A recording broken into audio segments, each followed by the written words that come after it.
Hello students, how are you? But now in this video we are going to discuss the remaining topics of p-n junction diet. ਆਪਾਂ almost ਸਾਰਾ chapter complete ਕਰ ਚੁੱਕੇ ਹਾਂ। ਸਿਰਫ 2 ਜਾਂ 3 diets ਆਪਣੇ pending ਰਹਿ ਗਏ ਹੈ ਨਾ। ਛੋਟੇ ਛੋਟੇ ਜਿਹੇ ਕੁਐਸਚਨਸ ਆ ਉਹ ਹੈ ਨਾ। 1 ਮਾਰਕਸ ਜਾਂ 2 ਮਾਰਕਸ ਦੇ ਵਿੱਚ ਉਹਨਾਂ ਵਿੱਚੋਂ ਕੁਐਸਚਨਸ ਆ ਸਕਦੇ ਨੇ। ਤਾਂ ਆਪਾਂ ਕੁਝ ਡਾਇਟਸ ਰਹਿ ਗਏ ਪੈਂਡਿੰਗ, ਉਹ ਕੰਪਲੀਟ ਕਰ ਰਹੇ ਬੇਟਾ। ਉਹਨਾਂ ਵਿੱਚੋਂ ਸਭ ਤੋਂ ਫਸਟ ਆਉਂਦਾ ਹੈ ਫੋਟੋ ਡਾਇਟ। ठीक है, photodiode is a PN junction diode. ये पीएन जंक्शन डायोड है, it works in reverse biasing या it use in reverse biasing. Reverse biasing च यूज होंदा है। ये बेटा फोटोडायोड का सिंबल है। This is P type material, this is N type material, तो ये हैगे ने फोटोन्स। मतलब आ कंप्लीट सिंबल है बेटा फोटोडायोड का। आ भी बनाना है तो आ भी बनाना है। क्लीयर। फोटोडायोड एक सिंपल पीएन जंक्शन डायोड ही होंगे।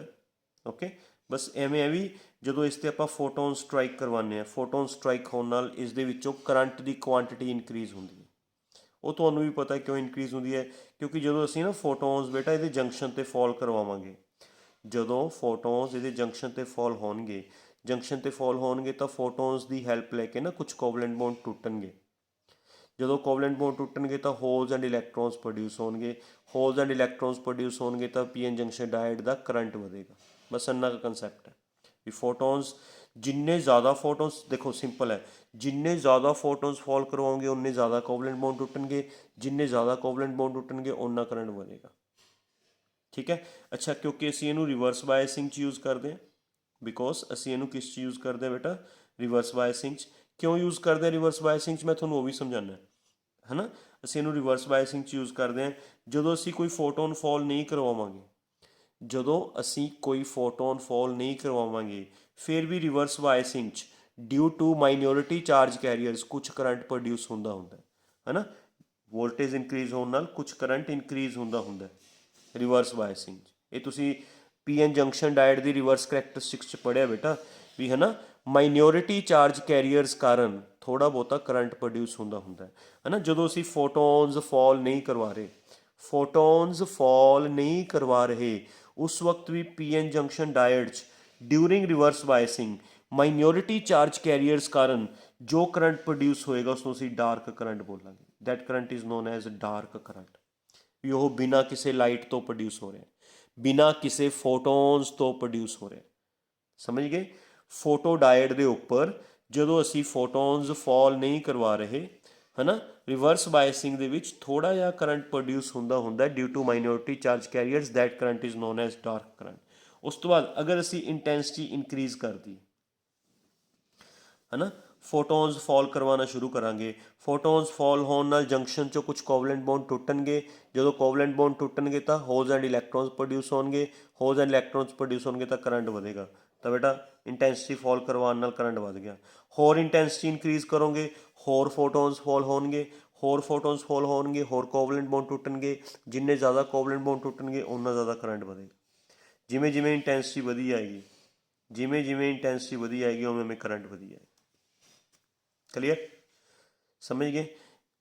तो दिस इज़ अबाउट फोटोडायोड। ਉਹਦਾ ਸਿੰਬਲ, ਉਹਦੀ ਵੀ ਉਹ ਕਿਵੇਂ ਵਰਕ ਕਰਦਾ, ਉਹਦਾ ਗ੍ਰਾਫ ਵਗੈਰਾ ਡਿਸਕਸ ਕਰ ਲਿਆ ਆਪਾਂ ਨੇ। ਇਹਨੂੰ ਫੋਰਵਰਡ ਬਾਇਸਿੰਗ 'ਚ ਯੂਜ਼ ਨਾ ਕਰਿਆ ਕਰੋ, ਕਿਉਂਕਿ ਫੋਰਵਰਡ ਬਾਇਸਿੰਗ 'ਚ ਨਾ ਪਹਿਲਾਂ ਹੀ ਕਰੰਟ ਜ਼ਿਆਦਾ ਹੁੰਦਾ। ਫੋਰਵਰਡ ਬਾਇਸਿੰਗ 'ਚ ਤੁਹਾਨੂੰ ਪਤਾ ਹੈ ਕਰੰਟ ਮਾਈਨੋਰਿਟੀ ਚਾਰਜ ਕੈਰੀਅਰਸ ਕਾਰਨ ਤਾਂ ਬਣਦਾ ਨਹੀਂ ਹੈਗਾ। ਕਿਸ ਦੇ ਕਾਰਨ ਪ੍ਰੋਡਿਊਸ ਹੁੰਦਾ, due to majority charge carrier. ਤੇ ਉਹ ਕਰੰਟ ਬਹੁਤ ਜ਼ਿਆਦਾ ਹੁੰਦਾ ਫੋਟੋਨਸ ਦੇ ਸਟਰਾਈਕ ਹੋਣ ਨਾਲ। फोटोन्स के स्ट्राइक होने नाल कोवलेंट बॉन्ड टुटणगे, करंट वधेगा। बट वो जिहड़ा कोवलेंट बॉन्ड टुटण कारण करंट वधदा हुंदा है, कोवलेंट बॉन्ड्स की ब्रेकिंग कारण जो करंट इनक्रीज हुंदा उहदी क्वांटिटी इन्नी ज़्यादा नहीं हुंदी है ना। तो फॉरवर्ड बायसिंग च तो ऑलरेडी करंट बहुत ज़्यादा है। Due to breaking of covalent bond current वधेगा, बट उस इनक्रीज का आपां नूं पता नहीं चलना। मैं तुहानूं समझ आ रही है मैं की बोल रहा। फॉरवर्ड बायसिंग च तां ऑलरेडी करंट बहुत ज़्यादा हुंदा है। ब्रेकिंग ऑफ कोवलेंट बॉन्ड्स कारण जो असीं फोटोन्स फॉल करवावांगे, कोवलेंट बॉन्ड टुटण कारण करंट वधेगा। ਜਿਵੇਂ ਰਿਵਰਸ ਬਾਇਸਿੰਗ 'ਚ ਹੈ ਨਾ ਇੰਟੈਂਸਿਟੀ ਵਧਾਉਣ ਨਾਲ ਕਰੰਟ ਵੱਧ ਰਿਹਾ, ਉੱਥੇ ਵੀ ਇੰਟੈਂਸਿਟੀ ਵਧਾਉਣ ਨਾਲ ਕਰੰਟ ਵਧੇਗਾ, ਬਟ ਉਸ ਇਨਕਰੀਜ਼ ਦਾ ਆਪਾਂ ਨੂੰ ਪਤਾ ਨਹੀਂ ਚੱਲਣਾ। ਕਿਉਂ? ਕਿਉਂਕਿ ਉੱਥੇ ਪਹਿਲਾਂ ਹੀ ਕਰੰਟ ਬਹੁਤ ਜ਼ਿਆਦਾ ਹੈ।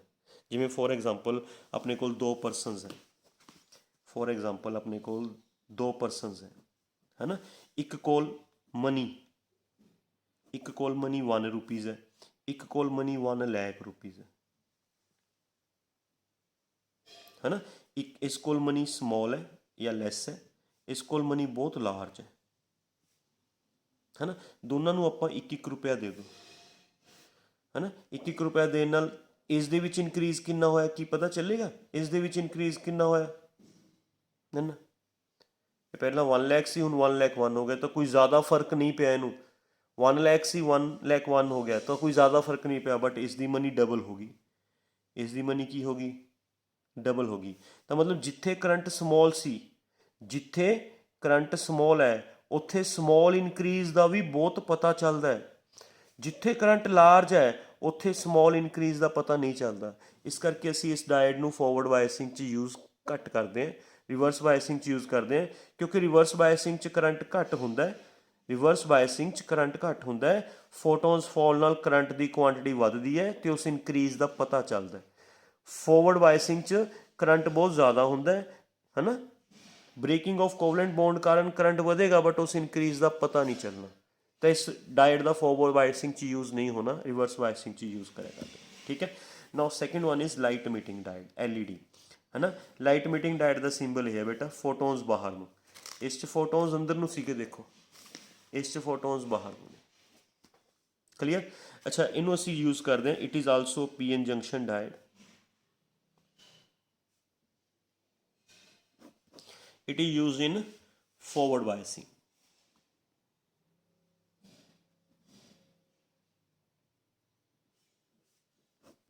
फॉरवर्ड बायसिंग च यूज़ होएगा बेटा, PN junction diode use in forward biasing. ठीक है। ਇਸ ਦੇ ਵਿੱਚ ਜਦੋਂ ਆਪਾਂ ਨੂੰ ਪਤਾ ਵੀ ਜਦੋਂ ਅਸੀਂ ਕਿਸੇ PN ਜੰਕਸ਼ਨ ਡਾਇਟ ਦੀ ਫੋਰਵਰਡ ਬਾਇਸਿੰਗ ਕਰਦੇ ਹੁੰਦੇ ਹਾਂ, ਤਾਂ ਜਿਹੜੇ ਮੈਜੋਰਿਟੀ ਚਾਰਜ ਕੈਰੀਅਰਸ ਹੁੰਦੇ ਨੇ, ਮੈਜੋਰਿਟੀ ਚਾਰਜ ਕੈਰੀਅਰਸ ਹੈ ਨਾ, ਦੇ move towards each other, towards each other. Already ਮੈਂ ਤੁਹਾਨੂੰ ਪੜ੍ਹਾਇਆ ਹੋਇਆ, ਆ ਸੀਗਾ ਫੋਰਵਰਡ ਬਾਇਸਿੰਗ। ਮੈਜੋਰਿਟੀ ਚਾਰਜ ਕੈਰੀਅਰਸ, ਆ ਸੀਗੇ majority charge carriers, they are moving towards each other. ਜਦੋਂ ਇੱਕ ਦੂਜੇ ਵੱਲ ਮੂਵ ਕਰਦੇ ਨੇ ਤਾਂ ਜੰਕਸ਼ਨ 'ਤੇ ਪਹੁੰਚ ਕੇ ਟਕਰਾਉਂਦੇ ਨੇ। ਜਦੋਂ ਜੰਕਸ਼ਨ 'ਤੇ ਟਕਰਾਉਣਗੇ ਤਾਂ ਕੋਵਲੈਂਟ ਬੌਂਡ ਬਣਨਗੇ, ਇੱਥੇ ਕੋਵਲੈਂਟ ਬੌਂਡ ਬਣਨਗੇ, ਕੋਵਲੈਂਟ ਬੌਂਡ ਬਣਨਗੇ ਹੈ ਨਾ। ਕੋਵਲੈਂਟ ਬੌਂਡ ਬਣਨ ਨਾਲ ਐਨਰਜੀ ਰਿਲੀਜ਼ ਹੁੰਦੀ ਹੈ ਨਾ, due to formation of covalent bond, formation of covalent bond energy is released, energy release होती है। ਹੁਣ अगर ਤਾਂ डायड सिलिकॉन या जर्मेनियम मटीरियल ਦਾ, अगर डायड सिलिकॉन या जर्मेनियम मटीरियल ਦਾ ਫਿਰ ਜਿਹੜੀ एनर्जी रिलीज होएगी, energy release in the form of heat energy. But अगर डायड गैलियम आर्सेनाइड ਦਾ या गैलियम फॉस्फाइड ਦਾ, गैलियम आर्सेनाइड हो गया या गैलियम फॉस्फाइड हो गया, फिर जी एनर्जी रिलीज होएगी that is in the form of light energy है ना। तो ਜਿਹੜੇ ਲਾਈਟ ਇਮਿਟਿੰਗ ਡਾਇਡ ਨੇ, ਲਾਈਟ ਇਮਿਟਿੰਗ ਡਾਇਡ, ਇਹ ਗੈਲੀਅਮ ਆਰਸੇਨਾਈਡ ਤੇ ਗੈਲੀਅਮ ਫੋਸਫਾਈਡ ਦੇ ਹੁੰਦੇ। ਠੀਕ ਹੈ। ਫੋਰਵਰਡ ਬਾਇਸਿੰਗ ਜਦੋਂ ਤੁਸੀਂ ਕਰਦੇ ਹੋ, majority charge carriers R moving towards each other, holes and electrons junction ਤੇ ਮੀਟ ਕਰਦੇ ਨੇ, ਕੋਵਲੈਂਟ ਬੌਂਡ ਬਣਦੇ ਨੇ, ਐਨਰਜੀ ਰਿਲੀਜ਼ ਹੁੰਦੀ ਹੈ ਇਨ ਦਾ ਫਾਰਮ ਆਫ ਲਾਈਟ। ਇਸ ਕਰਕੇ ਜਦੋਂ ਤੁਸੀਂ ਇਹਨਾਂ ਦੀ ਫੋਰਵਰਡ ਬਾਇਸਿੰਗ ਕਰੋਗੇ, ਇਹ ਲਾਈਟ ਇਮਿਟ ਕਰਦੇ ਨੇ, ਲਾਈਟ LED ਤੁਸੀਂ ਦੇਖੇ ਵੀ ਹੋਏ ਨੇ, ਮੈਂ ਤੁਹਾਨੂੰ ਉਹਨਾਂ ਦੀ ਸ਼ੇਪ ਦਿਖਾਉਂਦਾ। ਮਾਰਕੀਟ ਦੇ ਵਿੱਚ ਹੁੰਦੇ ਨੇ ਬੇਟਾ ਇਹੋ ਜਿਹੇ LEDs, ਇਹੋ ਜਿਹੇ LEDs ਹੁੰਦੇ ਨੇ, ਇਸ 'ਚ ਅੰਦਰ ਡਾਇਡ ਹੁੰਦਾ। ਇੱਥੇ ਆਹ ਤਾਂ ਟਰਾਂਸਪੇਰੈਂਟ ਹੁੰਦਾ, ਇਸ ਇਜ਼ ਟਰਾਂਸਪੇਰੈਂਟ ਵੀ ਤਾਂ ਜੋ ਇਸ 'ਚੋਂ ਫੋਟੋਨਸ ਬਾਹਰ ਨਿਕਲ ਸਕਣ। ਇੱਥੇ ਸੈਮੀ ਕੰਡਕਟਰ ਮਟੀਰੀਅਲ ਹੁੰਦਾ। ਆਹ ਲੌਂਗ ਰੋਡ P ਟਾਈਪ ਰਿਪਰੈਜ਼ੈਂਟ ਕਰਦੀ ਹੈ, ਇਹ N ਟਾਈਪ। ਇਹੋ ਜਿਹਾ LED ਹੁੰਦਾ, ਡੈਕੋਰੇਟਿਵ ਪਰਪਸਿਸ ਵਾਸਤੇ ਯੂਜ਼ ਕਰਦੇ ਬੇਟਾ। ਲੜੀਆਂ ਬਣਦੀਆਂ ਨਹੀਂ ਹੈਗੀਆਂ, ਲੜੀਆਂ ਹੈ ਨਾ। LED ਦਾ ਯੂਜ਼ ਤਾਂ ਇੰਨਾ ਹੋਣ ਲੱਗ ਗਿਆ ਵੀ ਇਹਨਾਂ ਨੇ ਟੋਟਲੀ ਜਿਹੜੇ ਪੁਰਾਣੇ ਬਲਬਸ ਆ ਉਹਨਾਂ ਨੂੰ ਰਿਪਲੇਸ ਕਰਤਾ, ਟੋਟਲੀ ਰਿਪਲੇਸ ਕਰਤਾ ਇਹਨਾਂ ਨੂੰ। ਮੈਂ ਤੁਹਾਨੂੰ ਇਹਨਾਂ ਦੇ ਯੂਜ਼ਿਸ ਦੱਸਦਾ, ਤੁਸੀਂ ਨੋਟਸ ਚੈੱਕ ਕਰੋ, अपने अपने नोट्स चेक करो, मैं भी नोट्स ओपन कर दें। हाँ जी बेटा, देखो आ यूजेस चेक करो, आ लिखे हुए ना यूजेस LEDs दे, है ना। First, these diodes are used in making screens of computers, digital watches, TVs, projectors etc. ਇਹਨਾਂ ਸਾਰਿਆਂ ਦੀ ਸਕਰੀਨ LEDs ਦੀਆਂ ਬਣਦੀਆਂ ਨੇ, ਹੈ ਨਾ। Second, these diodes are used for decorative purposes, ਲੜੀਆਂ ਬਣਾਉਣ 'ਚ ਯੂਜ਼ ਹੁੰਦੇ ਨੇ। these diodes are used in optical communications, ਹੈ ਨਾ। ਇਹ ਤਾਂ ਯੂਜ਼ਸ ਹੋ ਗਏ, ਹੈ ਨਾ। ਇਹਨਾਂ ਦੇ ਬੈਨੀਫਿਟਸ, ਹੈ ਨਾ, ਵੀ ਇਹਨਾਂ ਨੇ ਬਲਬਸ, ਜਿਹੜੇ ਛੋਟੇ ਛੋਟੇ ਬਲਬਸ ਆਉਂਦੇ ਸੀ ਉਹਨਾਂ ਨੂੰ ਟੋਟਲੀ ਰਿਪਲੇਸ ਕਰਤਾ। ਅੱਜ ਕੱਲ੍ਹ ਆਪਾਂ ਉਹ ਛੋਟੇ ਛੋਟੇ ਬਲਬਸ ਯੂਜ਼ ਹੀ ਨਹੀਂ ਕਰਦੇ ਕਿਤੇ, ਹੈ ਨਾ। ਪਹਿਲਾਂ ਯੂਜ਼ ਹੁੰਦੇ ਸੀ, ਅੱਜ ਕੱਲ੍ਹ ਤਾਂ ਸਾਰੇ ਕਿਤੇ LEDs ਹੀ ਯੂਜ਼ ਹੁੰਦੇ ਨੇ। ਕਿਉਂ ਯੂਜ਼ ਹੁੰਦੇ ਨੇ? ਕਿਉਂਕਿ ਇਹ ਸਸਤੇ ਹੁੰਦੇ ਨੇ, ਦੇ ਆਰ ਚੀਪ, ਹੈ ਨਾ। ਲੋ ਵੋਲਟੇਜ 'ਤੇ ਓਪਰੇਟ ਹੋ ਜਾਂਦੇ ਨੇ, ਘੱਟ ਵੋਲਟੇਜ 'ਤੇ, ਹੈ ਨਾ, ਬਹੁਤ ਘੱਟ ਵੋਲਟੇਜ 'ਤੇ ਚੱਲ ਪੈਂਦੇ ਨੇ, ਘੱਟ ਪਾਵਰ ਕੰਜ਼ਿਊਮ ਕਰਦੇ ਨੇ। ਬਲਬਸ ਜ਼ਿਆਦਾ ਪਾਵਰ ਕੰਜ਼ਿਊਮ ਕਰਦੇ ਸੀਗੇ, ਹੈ ਨਾ। ਮੋਰ ਰਿਲਾਇਬਲ ਨੇ, ਮਤਲਬ ਛੇਤੀ ਛੇਤੀ ਫਿਊਜ਼ ਨਹੀਂ ਹੁੰਦੇ। LEDs ਛੇਤੀ ਛੇਤੀ ਫਿਊਜ਼ ਨਹੀਂ ਹੁੰਦੇ, ਬਲਬਸ ਛੇਤੀ ਫਿਊਜ਼ ਹੋ ਜਾਂਦੇ ਸੀਗੇ। They can tolerate rough handling. Rough handling ਮਤਲਬ ਜੇ ਬਲਬ ਤੁਹਾਡੇ ਹੱਥੋਂ ਛੁੱਟ ਕੇ ਨੀਚੇ ਵੀ ਗਿਰ ਜਾਂਦਾ ਸੀਗਾ ਤਾਂ ਟੁੱਟ ਜਾਂਦਾ ਸੀਗਾ। LED ਜੇ ਨੀਚੇ ਗਿਰ ਜਾਏਗਾ, ਹੈ ਨਾ, ਤਾਂ ਟੁੱਟੇਗਾ ਨਹੀਂ ਗਾ। ਰਫ ਹੈਂਡਲਿੰਗ ਸਹਿਨ ਕਰ ਸਕਦੇ ਨੇ। ਦੇ does note heat up on use, ਹੈ ਨਾ। ਯੂਜ਼ ਹੋਣ 'ਤੇ ਗਰਮ ਨਹੀਂ ਹੁੰਦੇ ਜ਼ਿਆਦਾ। ਬਲਬ ਗਰਮ ਹੋ ਜਾਂਦਾ ਸੀਗਾ due to heating effect of the filament ਦੇ ਹੀਟਿੰਗ ਇਫੈਕਟ ਕਾਰਨ, ਪਰ ਇਹ ਗਰਮ ਨਹੀਂ ਹੁੰਦੇ। ਤਾਂ ਐਵੇਂ ਇਹ ਯੂਜ਼ਸ ਨੇ ਬੇਟਾ LEDs ਦੇ। ਕਲੀਅਰ, ਹੈ ਨਾ। ਆਲਰੇਡੀ ਇਹ ਨੋਟਸ ਦੇ ਵਿੱਚੋਂ ਕੇਅਰਫੁਲੀ ਪੜ੍ਹਿਓ, ਤੁਹਾਨੂੰ ਯੂਜ਼ਸ ਮੈਂ ਦੱਸ ਚੁੱਕੇ, ਹੈ ਨਾ, ਬੈਨੀਫਿਟਸ ਦੱਸ ਚੁੱਕੇ। Now come to solar cell. Solar cell ਕੀ ਹੁੰਦਾ? ਲਾਸਟ ਕੁਐਸਚਨ ਹੈ ਬੇਟਾ ਆਪਣਾ।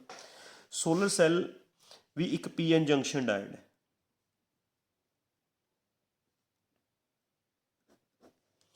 ਠੀਕ ਹੈ। ਇਹ ਸੋਲਰ ਸੈੱਲ ਦਾ ਸਿੰਬਲ ਹੋ ਗਿਆ, ਸਰਕਲ ਵੀ ਲਗਾਉਣਾ ਹੈ ਨਾਲ। P ਟਾਈਪ ਮਟੀਰੀਅਲ ਬਣਾਉਣਾ, N ਟਾਈਪ ਮਟੀਰੀਅਲ ਬਣਾਉਣਾ, ਫੋਟੋਨ ਸ਼ੋ ਕਰਨੇ ਨੇ, ਅਤੇ ਸਰਕਲ ਲਗਾਉਣਾ। This is the symbol of solar cell. Solar cell ਦੇ ਵਿੱਚ ਕੀ ਹੁੰਦਾ ਬੇਟਾ? ਇੱਕ PN ਜੰਕਸ਼ਨ ਡਾਇਡ ਹੀ ਹੁੰਦਾ ਵਾ। ਆ P ਟਾਈਪ ਮਟੀਰੀਅਲ ਹੋ ਗਿਆ, N ਟਾਈਪ ਮਟੀਰੀਅਲ ਹੋ ਗਿਆ, ਹੈ ਨਾ। ਇਹ ਟਰਾਂਸਪੇਰੈਂਟ ਲੇਅਰ ਹੁੰਦੀ ਹੈ P ਟਾਈਪ ਮਟੀਰੀਅਲ ਦੀ, ਟਰਾਂਸਪੇਰੈਂਟ ਲੇਅਰ। ਅਤੇ ਇਹਦੇ ਵਿੱਚ ਇੱਕ ਮੈਟਲ ਫਿੰਗਰ ਇਲੈਕਟ੍ਰੋਡ ਲੱਗਿਆ ਹੁੰਦਾ ਬੇਟਾ। This is a metal finger electrode. ਇਹਦਾ ਕੰਮ ਹੈ ਹੋਲਸ ਅਤੇ ਇਲੈਕਟ੍ਰੋਨਸ ਨੂੰ ਸੈਪਰੇਟ ਕਰਨਾ। ਇਹਦੀ ਵਰਕਿੰਗ ਹੁਣ ਦੇਖੋ ਕੀ ਹੈ। ਜਦੋਂ ਅਸੀਂ ਫੋਟੋਨਸ ਇਸ 'ਤੇ ਫਾਲ ਕਰਵਾਵਾਂਗੇ, ਫੋਟੋਨਸ ਕਿਉਂਕਿ P ਟਾਈਪ ਲੇਅਰ ਟਰਾਂਸਪੇਰੈਂਟ ਰੱਖੀ ਜਾਂਦੀ ਹੈ, ਤਾਂ ਬੇਟਾ ਇਹ ਫੋਟੋਨਸ ਟਰਾਂਸਪੇਰੈਂਟ ਲੇਅਰ 'ਚੋਂ ਪਾਸ ਆਊਟ ਹੋ ਕੇ ਜੰਕਸ਼ਨ 'ਤੇ ਫਾਲ ਕਰਦੇ ਨੇ। This is junction. ਇਹ ਜੰਕਸ਼ਨ 'ਤੇ ਫਾਲ ਕਰਦੇ ਨੇ। ਜਦੋਂ ਜੰਕਸ਼ਨ 'ਤੇ ਫਾਲ ਕਰਨਗੇ, ਜੰਕਸ਼ਨ ਤੋਂ ਕੋਵਲੈਂਟ ਬੌਂਡ ਤੋੜਨਗੇ। ਕੋਵਲੈਂਟ ਬੌਂਡ ਟੁੱਟਣਗੇ ਬੇਟਾ, ਜਦੋਂ ਕੋਵਲੈਂਟ ਬੌਂਡ ਟੁੱਟਣਗੇ ਤਾਂ ਇੱਕ ਹੋਲ ਅਤੇ ਇੱਕ ਇਲੈਕਟ੍ਰੋਨ ਪ੍ਰੋਡਿਊਸ ਹੋਊਗਾ। Hole and electron, hole and electron. Metal finger electrode ਇਹ ਸਾਰੀਆਂ ਹੋਲਸ ਇਕੱਠੀਆਂ ਕਰਕੇ ਇੱਥੇ ਟੌਪ 'ਤੇ ਭੇਜ ਦਿੰਦਾ, ਉਹਨਾਂ ਨੂੰ ਅਟਰੈਕਟ ਕਰਕੇ ਟੌਪ 'ਤੇ ਭੇਜ ਦਿੰਦਾ ਬੇਟਾ ਉਰੇ। ਇਲੈਕਟ੍ਰੋਨਸ ਨੂੰ ਮੈਟਲ ਫਿੰਗਰ ਇਲੈਕਟ੍ਰੋਡ, ਜਿਹੜਾ ਮੈਟਲ ਫਿੰਗਰ ਇਲੈਕਟ੍ਰੋਡ ਹੈ, ਇਹ ਇਲੈਕਟ੍ਰੋਨਸ ਨੂੰ ਰਿਪੈਲ ਕਰਕੇ ਬੋਟਮ 'ਤੇ ਭੇਜ ਦਿੰਦਾ, ਹੈ ਨਾ। ਐਵੇਂ ਫੋਟੋਨ ਸਟਰਾਈਕ ਹੋਈ ਜਾਂਦੇ ਨੇ, ਜੰਕਸ਼ਨ ਤੋਂ ਕੋਵਲੈਂਟ ਬੌਂਡ ਟੁੱਟੀ ਜਾਣਗੇ, ਹੈ ਨਾ। ਹੋਲਸ ਜਿਹੜੀਆਂ ਨਿਕਲਣਗੀਆਂ ਉਹ ਉੱਪਰ ਇਕੱਠੀਆਂ ਹੋਈ ਜਾਣਗੀਆਂ, ਇਲੈਕਟ੍ਰੋਨਸ ਨੀਚੇ ਇਕੱਠੇ ਹੋਈ ਜਾਣਗੇ। ਐਵੇਂ ਬੇਟਾ ਉੱਪਰ ਹੌਲੀ ਹੌਲੀ ਹੋਲਸ ਮਤਲਬ positive charge goes on increasing, ਨੀਚੇ negative charge electrons goes on increasing, ਹੈ ਨਾ। ਪੋਜ਼ੀਟਿਵ ਚਾਰਜ ਦਾ ਪੋਟੈਂਸ਼ੀਅਲ ਪੋਜ਼ੀਟਿਵ ਬਣਦਾ, ਨੈਗੇਟਿਵ ਚਾਰਜ ਦਾ ਪੋਟੈਂਸ਼ੀਅਲ ਨੈਗੇਟਿਵ ਬਣੇਗਾ। ਜਦੋਂ ਇਹ ਪੋਟੈਂਸ਼ੀਅਲ ਡਿਫਰੈਂਸ, ਹੈ ਨਾ, ਇਹ ਵਾਲਾ ਪੋਟੈਂਸ਼ੀਅਲ ਡਿਫਰੈਂਸ ਹਾਈ ਹੋ ਜੇ, ਹਾਈ ਹੋ ਗਿਆ ਤਾਂ ਫਿਰ ਤੁਸੀਂ ਇਹਨੂੰ ਸਰਕਿਟ 'ਚ ਲਗਾ ਕੇ ਇਸ ਤੋਂ ਆਊਟਪੁੱਟ ਲੈ ਸਕਦੇ ਹੋ, ਆਊਟਪੁੱਟ ਮਿਲ ਜੇਗੀ। ਐਵੇਂ ਜਿਹੜਾ ਇਹ ਸੋਲਰ ਸੈੱਲ ਹੈ ਵਰਕਿੰਗ ਕਰਦਾ, ਜਿਹੜਾ ਸਨਲਾਈਟ ਨੂੰ, ਹੈ ਨਾ, ਸਨਲਾਈਟ ਮਤਲਬ ਫੋਟੋਨਸ, ਸਨਲਾਈਟ ਦੀ ਹੈਲਪ ਲੈ ਕੇ ਇਲੈਕਟ੍ਰੀਸਿਟੀ ਪ੍ਰੋਡਿਊਸ ਕਰਦਾ। ਸਿੰਪਲ ਹੈ, ਫੋਟੋਨਸ ਆਉਣਗੇ, ਜੰਕਸ਼ਨ 'ਤੇ ਟਕਰਾਉਣਗੇ, ਕੋਵਲੈਂਟ ਬੌਂਡ ਟੁੱਟਣਗੇ, ਹੋਲਸ ਐਂਡ ਇਲੈਕਟ੍ਰੋਨਸ ਪ੍ਰੋਡਿਊਸ ਹੋਣਗੇ। ਹੋਲਸ ਨੂੰ ਮੈਟਲ ਫਿੰਗਰ ਇਲੈਕਟ੍ਰੋਡ ਉੱਪਰ ਇਕੱਠਾ ਕਰ ਦੇਗਾ, ਇਲੈਕਟ੍ਰੋਨਸ ਨੂੰ ਨੀਚੇ ਇਕੱਠਾ ਕਰ ਦੇਗਾ। ਉੱਪਰ ਪੋਜ਼ੀਟਿਵ ਚਾਰਜ ਇਨਕਰੀਜ਼ ਹੋਏਗਾ, ਨੀਚੇ ਨੈਗੇਟਿਵ ਚਾਰਜ ਇਨਕਰੀਜ਼ ਹੋਏਗਾ। ਪੋਜ਼ੀਟਿਵ ਚਾਰਜ ਦੇ ਨਾਲ ਪੋਜ਼ੀਟਿਵ ਪੋਟੈਂਸ਼ੀਅਲ ਬਣੇਗਾ, ਨੈਗੇਟਿਵ ਚਾਰਜ ਨਾਲ ਨੈਗੇਟਿਵ ਪੋਟੈਂਸ਼ੀਅਲ ਬਣੇਗਾ। ਜਦੋਂ ਦੋਨਾਂ ਦਾ ਪੋਟੈਂਸ਼ੀਅਲ ਡਿਫਰੈਂਸ ਹਾਈ ਹੋ ਜਾਂਦਾ, ਹਾਈ, ਫਿਰ ਇਸ ਤੋਂ ਅਸੀਂ ਆਊਟਪੁੱਟ ਲੈ ਲੈਂਦੇ, ਹੈ ਨਾ। ਸੈਲਸ ਦੇ ਯੂਜ਼ਸ ਵੀ ਦੇਖ ਲੈਂਦੇ ਬੇਟਾ ਆਪਾਂ। ਤਾਂ ਇਹ ਬੇਟਾ ਯੂਜ਼ਸ ਨੇ ਸੋਲਰ ਸੈਲਸ ਦੇ। ਲਾਈਕ ਫਸਟ ਯੂਜ਼ ਹੈ, these cells are used as a counting device, ਹੈ ਨਾ। ਇਹਨੂੰ ਕਿਸੇ ਵੀ ਥੀਏਟਰ ਦੇ ਜਾਂ ਹਾਲ ਦੇ ਗੇਟ 'ਤੇ ਲਗਾਇਆ ਜਾਂਦਾ ਹੈ ਨਾ। ਫਿਰ ਉਹ ਜਿਵੇਂ ਪਰਸਨ ਹਾਲ 'ਚ ਐਂਟਰ ਹੋਈ ਜਾਣਗੇ, ਉਹਨਾਂ ਨੂੰ ਇਹ ਕਾਊਂਟ ਕਰੀ ਜਾਣਗੇ ਸੈਲਸ, ਵੀ ਇੱਕ ਪਰਸਨ ਨਿਕਲਿਆ, ਫਿਰ 2 ਨਿਕਲੇ ਨੇ, 3 ਨਿਕਲੇ ਨੇ, 4 ਨਿਕਲੇ ਨੇ, ਉਹਨਾਂ ਨੂੰ ਕਾਊਂਟ ਕਰੀ ਜਾਂਦੇ ਨੇ। With the help of these cells we detect the temperature of stars the temperature find ਕਰ ਸਕਦੇ ਹਾਂ। ਵੀ ਇਸ A ਵਾਲੀ ਲਾਈਟ ਇੰਨਾ ਕਰੰਟ ਪ੍ਰੋਡਿਊਸ ਕਰ ਰਹੀ ਹੈ ਤੇ ਦੂਸਰੇ ਸਟਾਰ ਦੀ ਲਾਈਟ ਕਿੰਨਾ ਕਰੰਟ ਪ੍ਰੋਡਿਊਸ ਕਰੇਗੀ, ਥਰਡ ਸਟਾਰ ਦੀ ਲਾਈਟ ਕਿੰਨਾ ਕਰੰਟ ਪ੍ਰੋਡਿਊਸ ਕਰੇਗੀ, ਹੈ ਨਾ। ਉਸ ਦੇ ਅਕੋਰਡਿੰਗ ਕਰੰਟ ਦੇ ਅਕੋਰਡਿੰਗ ਉਹਨਾਂ ਦਾ ਟੈਂਪਰੇਚਰ ਫਾਈਂਡ ਕੀਤਾ ਜਾਂਦਾ। With the help of these cells we can provide electricity to artificial satellites, electricity provide ਕਰਦੇ ਹਾਂ। we can also provide electricity to remote areas, ਜਿੱਥੇ ਇਲੈਕਟ੍ਰੀਸਿਟੀ ਨਹੀਂ ਪਹੁੰਚੀ ਇਹਨਾਂ ਸੈਲਸ ਦੀ ਹੈਲਪ ਲੈ ਕੇ ਪਹੁੰਚਾਈ ਜਾ ਸਕਦੀ ਹੈ। these cells are also used in calculators, ਹੈ ਨਾ। ਸੋਲਰ ਸੈਲਸ ਕੈਲਕੂਲੇਟਰ 'ਚ ਵੀ ਲੱਗੇ ਹੁੰਦੇ ਨੇ। ਕੈਲਕੂਲੇਟਰ ਨੂੰ ਕਈ ਕੈਲਕੂਲੇਟਰਸ ਦੇ ਵਿੱਚ ਹੁੰਦੇ ਨੇ ਬੇਟਾ, ਕੈਲਕੂਲੇਟਰ ਨੂੰ ਚਾਰਜ ਕਰਨ ਵਾਸਤੇ ਹੁੰਦੇ ਨੇ ਨਾ। ਤਾਂ ਆਪਾਂ ਬਹੁਤ ਹੈ ਨਾ ਸੋਲਰ ਸੈਲਸ ਦਾ ਆਪਸ 'ਚ ਇੱਕ ਗਰੁੱਪ ਬਣਾ ਕੇ ਬਹੁਤ ਵੱਡਾ ਸੋਲਰ ਪੈਨਲ ਬਣਾ ਸਕਦੇ ਹਾਂ। ਫਿਰ ਉਸ ਤੋਂ ਬਹੁਤ ਲਾਰਜ ਅਮਾਊਂਟ ਆਫ ਇਲੈਕਟ੍ਰੀਸਿਟੀ। ਅੱਜ ਕੱਲ੍ਹ ਤਾਂ ਬੇਟਾ ਸੋਲਰ ਐਨਰਜੀ ਬਹੁਤ ਜ਼ਿਆਦਾ ਯੂਜ਼ ਹੋਣ ਲੱਗੀ ਨਾ। ਸੋਲਰ ਪੈਨਲ ਆਪਾਂ ਕਈ ਘਰਾਂ ਦੇ ਵੀ ਲੱਗੇ ਦੇਖੇ ਹੋਣਗੇ ਤੁਸੀਂ, ਸੋਲਰ ਪੈਨਲਸ, ਹੈ ਨਾ, ਜਿਨ੍ਹਾਂ ਦੀ ਹੈਲਪ ਲੈ ਕੇ ਅਸੀਂ ਸਨਲਾਈਟ ਨੂੰ ਇਲੈਕਟ੍ਰੀਕਲ ਐਨਰਜੀ 'ਚ ਕਨਵਰਟ ਕਰਦੇ ਹਾਂ। ਉਹ ਸੋਲਰ ਸੈਲਸ ਹੀ ਹੁੰਦੇ ਨੇ। ਬਹੁਤ ਸਾਰੇ ਸੋਲਰ ਸੈਲ ਛੋਟੇ ਛੋਟੇ ਛੋਟੇ ਛੋਟੇ ਛੋਟੇ ਛੋਟੇ ਸੋਲਰ ਸੈਲਸ ਦਾ ਇੱਕ ਬਹੁਤ ਵੱਡਾ ਗਰੁੱਪ ਬਣਾ ਕੇ ਇੱਕ ਪੈਨਲ ਬਣ ਜਾਂਦਾ ਹੈ ਨਾ, ਜਿਹੜਾ ਕਿ large amount of current produce ਕਰਦਾ। ਓਕੇ ਬੇਟਾ, ਇਹ ਸੀਗੇ ਆਪਣੇ ਕੋਲ ਤਿੰਨੇ ਤਰ੍ਹਾਂ ਦੇ diodes, photo diode, light emitting diode and solar cell. ਇੱਕ ਜਿਹੜੀ ਜ਼ੀਨਰ ਡਾਇਡ ਹੈ, ਜ਼ੀਨਰ ਡਾਇਡ ਤੁਹਾਡੇ ਸਿਲੇਬਸ ਤੋਂ ਆਊਟ ਕੀਤੀ ਗਈ ਹੈ, ਕੱਟ ਕੀਤੀ ਗਈ ਹੈ, ਇਸ ਕਰਕੇ ਉਹ ਨਹੀਂ ਕਰਾਂਗੇ। ਤੁਸੀਂ ਵੀ ਆਪਣੇ ਨੋਟਸ 'ਚੋਂ ਉਹਨੂੰ ਕੱਟ ਕਰ ਲਿਓ, ਠੀਕ ਹੈ, ਜ਼ੀਨਰ ਡਾਇਡ ਨੂੰ। Okay, hope you understand very well. Thank you very much.